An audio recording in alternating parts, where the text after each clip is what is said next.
అల్లు అర్జున్కి మానవత్వం లేదంట, పోయి పరామర్శించలేదంట.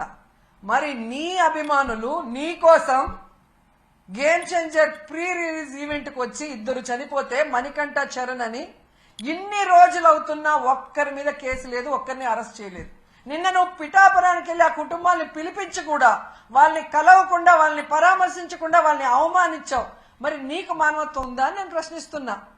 ఏదైతే తెలంగాణలో సంధ్యా థియేటర్లో తొక్కిసలాటలో ఒక్కరు చనిపోతే 14 మంది సినిమా హీరోతో సహా థియేటర్ యాజమాన్యం వరకు 14 మంది మీద కేసులు, క్రిమినల్ కేసులు ఫైల్ చేశారో, ఈరోజు చంద్రబాబు నాయుడు అవసరం లేకపోయినా కుప్పంలో మీటింగ్ పెట్టుకుని అఫీషియల్స్ తిప్పుకొని ఇక్కడ 6 మంది ప్రాణాలు తీసి 60 మంది గాయాలకు కారణమైనందుకు ఆయనతో సహా టీటీడీ పాలకవర్గంతో సహా ఎస్పీతో సహా అందరి మీద క్రిమినల్ కేసులు నమోదు చేయాలని డిమాండ్ చేస్తున్నాం.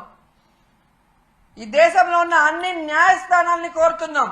దీన్ని సుమోటోగా తీసుకొని తప్పు చేసిన వాళ్ళ మీద కేసులు పెట్టి విచారించి శిక్షించండి అని కూడా మేము కోరుకుంటున్నాం.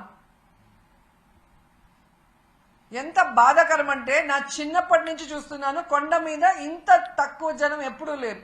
టోకన్లు తీసుకున్న వాళ్ళు కూడా చాలా మంది దర్శనానికి రాలేదు అంటే వీరి వల్ల తిరుమల ప్రతిష్ట ఎంత దిగజారిపోయింది, భగవంతుని దర్శనం చేసుకోవాలంటే ఎంత భయం పుట్టిందో ప్రజల్లో మీరు గమనించండి. మొన్న జరిగిన ఇన్సిడెంట్ తో తిరుమలనే కాదు, సింహాచలంలో కూడా భక్తుల రద్దీ లేకపోవడం మీరు గమనించాలి. ఎవరైతే ఉన్నారో మఠాధిపతులు బయటికి రండి. హిందుత్వాన్ని, మన దేవుళ్ళని, మన టెంపుళ్ళని ఈరోజు పరువు ప్రతిష్ట దిగజార్చే విధంగా పరిపాలిస్తున్న ఈ చంద్రబాబు నాయుడు, పవన్ కళ్యాణ్కి బుద్ధి చెప్పండి.